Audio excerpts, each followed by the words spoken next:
Democracy, the worst form of government other than all the others tried. Welcome back to the SampanViking Channel, and today we're going to discuss why the West wages an information war against China and what is it meant to achieve. This is a conversation in two parts, and today we'll be looking at governance, and in the second part we'll be looking at the effects of the information war on China and how that is likely to play out. Thank you for joining me. Well, those words, opening words on democracy, were spoken 75 years ago by Winston Churchill. And since that time, anytime anybody has tried to raise the subject of governance or political systems, somebody will trot them out as if they received wisdom, and that will be the end of the conversation. There is no need to discuss it further. Possibly, I mean, for most of that time, it wasn't an unfair thing to say. Liberal democracy did seem to be winning hands over, hands above head, all the other systems, and was clearly been winning every competition with other forms of government that came along, by means fair or foul. Now, however, I think it's different. There is a new system arising. It is socialism with Chinese characteristics, the government system practiced by China, and this is giving the West a very strong run for its money. And what we're going to be looking at here is how China is competing in terms of governance against the West, and why this is providing the backlash, the information war, the aggression against China that we are currently seeing today. Um, Governance is the key to all things, and there have been four major tests of governance since the beginning of this millennium. They are, one after the other, the war on terror, the financial crisis, the COVID pandemic, and also the control of capital and internet companies. We might also add to that a fifth, which we're starting to see now emerging, the quality of response to national emergencies, safeguarding citizenry, etc. And maybe others are now going to start revealing themselves as visible topics that we can discuss over the course of the not too distant future. But stay with the main four for now. The war on terror is an obvious place to start. It started pretty much with the beginning of the millennium in 2001. America reacted to that by taking a lot of allies with it, by invading countries, bombing countries, regime change, color revolutions, you name it. A lot of destruction, a lot of chaos, and a million dead. Not the kind of thing you'd really want to shout about as a success if you are championing human rights and the virtues of liberal democracy. In China, however, they also had terrorism problems, the main ones being in the Xinjiang region. Islamic militancy reached there, the Wahhabism came into the country, combined with certain nationalist elements, specifically in the Uyghur community, and for a while there was a lot of terrorism, a lot of killing, a lot of problems. China, however, did not resort to bombing places flat. They did not bomb cities in Xinjiang. Apartment blocks were not flattened. They simply responded with a robust police action and with re-education, and re-education not simply being political re-education, but practical re-education and poverty alleviation methods, uh, women's opportunity to get them into the workforce and having an equal right, as all Chinese citizens do, etc., etc. I can only say I see this as a governance win for China. No military expenditure, not countless trillions spent to achieve nothing. We're seeing now in Afghanistan the pullout there, having achieved absolutely nothing in 20 years, and the disasters of interventions, regime change wars throughout the Middle East over the course of the 2 decades of this new millennium. The next big test was the financial crisis, 2009. This saw the Western financial system effectively collapse. It was only massive intervention by printing money that bailed out bankers. It wasn't bailing out banks, it was bailing out bankers that managed to prop the whole thing up. And even then, it was very touch and go. It was only that the Chinese government pumped huge amounts of real money into real economies to keep trade business ticking over, to keep the wheels of industry turning, so that whilst the West was sorting out, squabbling over who owed what to who, real business was still carrying on, and the weight of international global trade was carried on Chinese shoulders until such time as the West was able to start shouldering its own share of responsibilities again.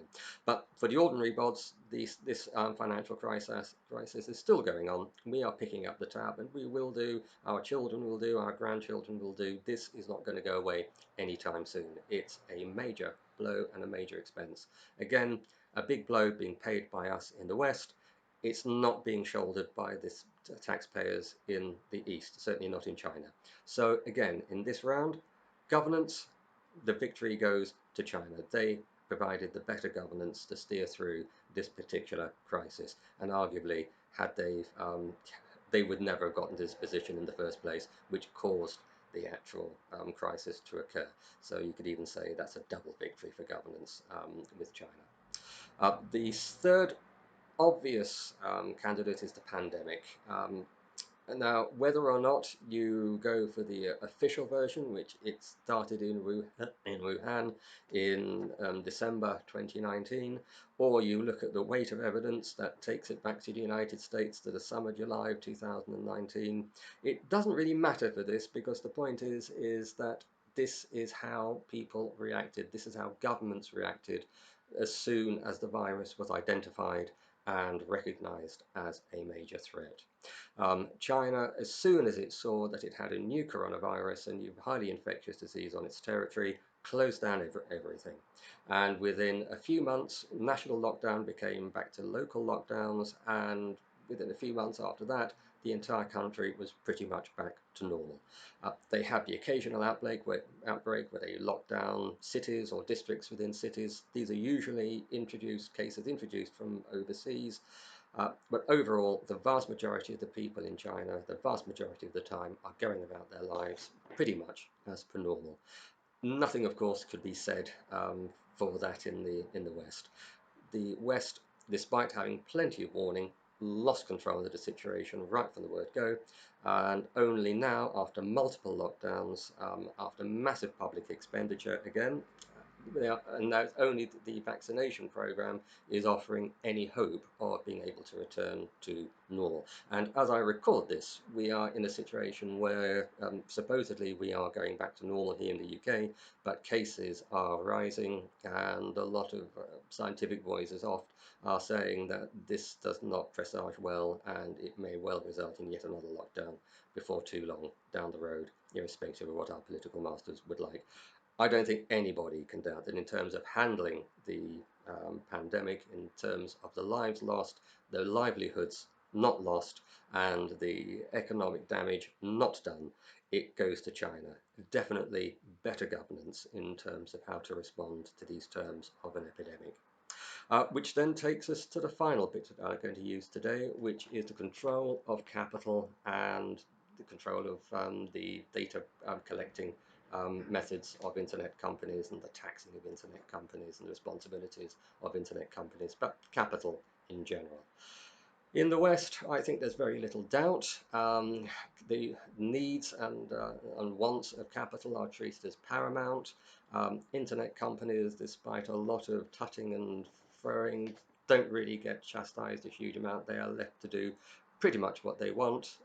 They can disconnect the president, the leader of the free world, the US president.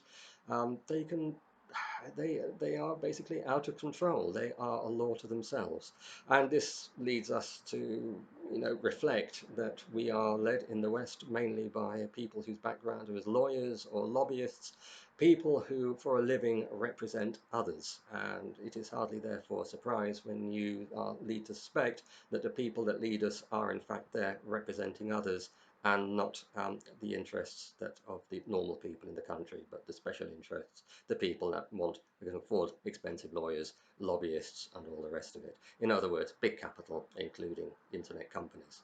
Nothing could be further from the truth in China. We've had two great examples of that in literally the last couple of months, last few months. We had Jack May being well and truly slapped down, and his his ant group having to avoid its New York listing, well and truly humiliated because he got a little bit beyond himself. The Chinese government slapped him down, put him in his place, and then with the is it Direxin, the taxi hailing company in China, again slapped down prior to a listing or just after a listing for bad handling of data mined from its people. They're cracking down on Bitcoin mining, which has got out of hand. They're crushing the mining machines by the thousand from what I can see.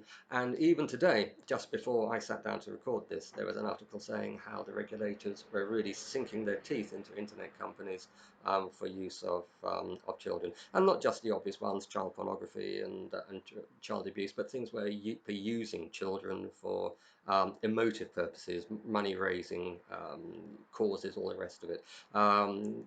Dare I say it, parallels to Greta Thunberg there, but also younger children as well. Well, children are being exploited by adults for financial gain by tugging at the heartstrings for charitable causes or special interest causes, etc. So again, all of these things are being brought under control. And the message that we take away from this is that China is the people that run China, the people in office in China, are the people in power in China. The government of China runs things. They answer to nobody else other than the people, presumably. They are not in the pay of the corporations of any sort, and when the government talks, the corporations quake, and they do as they are told. Completely different from how it is in the West. And I have to say, I see that as a massive governance win for the People's Republic of China and for the Chinese systems, Chinese socialism with Chinese characteristics. I think it does show that in this area, that the mix of policies, the authoritarianism of China, and yet also the guarantee of the right to peaceful enjoyment, as we would call it, of life, is a strong offer, and it seems to be working. Whilst the laissez-faire liberal democracy is little more than devil take the hindmost. It is the law of the jungle and every man for himself. Hey, but that's freedom. So this is how the two sides are stacking up. The West, principally the United States nowadays, a country that says it will not tolerate a peer competitor, is facing a major peer competitor in terms of its economic power, its military power, but more than that, its competence, its power of competence. It is proving that its model, the power of governance in its model, is vastly superior than that of liberal democracy and the US-based system. This either option, either fact on its own, the fact it's a peer competitor and a more competent peer competitor, would be enough to trigger a major response from the US, bringing its allies along. The two together, obviously, is something that between US is utterly intolerable and which must be confronted. Uh, and this is the situation we are in today. Now, you would think, wouldn't you, that the easiest option to say, without getting carried away, is to look at the West, to look at China and to say to its people, well, Chinese people are different, their culture is different, it's been around for 5,000 years, they do things very differently. They're not things that you would want over here, so let them be them, let us be us, and we will just continue to do business and enjoy each other's company, but without having to feel, that we have to follow the leader in any way, which is fine. But the Chinese, they're not really bothered in exporting their way of doing things to anyone. There's nothing ideological in socialism with Chinese characteristics. It is just the way that they do things, and socialism provides a nice blueprint to dovetail into to modernize traditional Chinese culture in a way that they've done very, very successfully. The West, however, doesn't seem able to do that. It is important to them to be seen as ultimately superior in all things. To control their own population, I suppose, although I do have doubts how many would really want to adopt critical aspects of the Chinese system. But I suppose really what it comes down to is how this is read, not in China, not in the West, but in the rest of the Global South, which are going to be looking at the performance of the competencies of the two systems of governance, and then decide as to which they are going to put their trust, even if they don't necessarily adopt the systems themselves, but to which capital they tilt their hat as a way that they see as providing that competent and stable leadership for the globe, and to whom they will follow and give more effectively allegiance. That obviously is something that would hurt the United States very, very much, and so they're going to resist by all possible means, which is exactly what we are seeing with the relentless propaganda being delivered against China. Now, this is pretty much the end of part one of this conversation. Part two, I'm going to be looking at what they are actually doing, how they are looking to counter Chinese competence, how the systems of subversion, regime change, all the rest of it work, how they've been planned and set against China, and what they may have originally hoped to achieve, how those objectives have had to be amended, and what they are now, at this point, hoping to achieve. That is for the next video. I'm going to say thank you very much for joining me for part one. Part two should be released within the next couple of days. I will also say, if you have an interest in Chinese military affairs, do come and find Sino Defence Forum. I'll leave the link in the down below. It is undoubtedly the most authoritative site on the Chinese military in English on the internet, and with many people on it who have significant engineering and military experience, and can look at these developments with a very, very professional light. You'll find it very enlightening. I know that I have, and continue to do so. So please, I hope you enjoyed the video. If you have, please do join me next time. In the meantime, please subscribe, please like, please ring the bell, and please leave a comment, either about this or things you'd like to talk about in the future. And I look forward to joining you again to continue this conversation within the next few days. Thank you very much.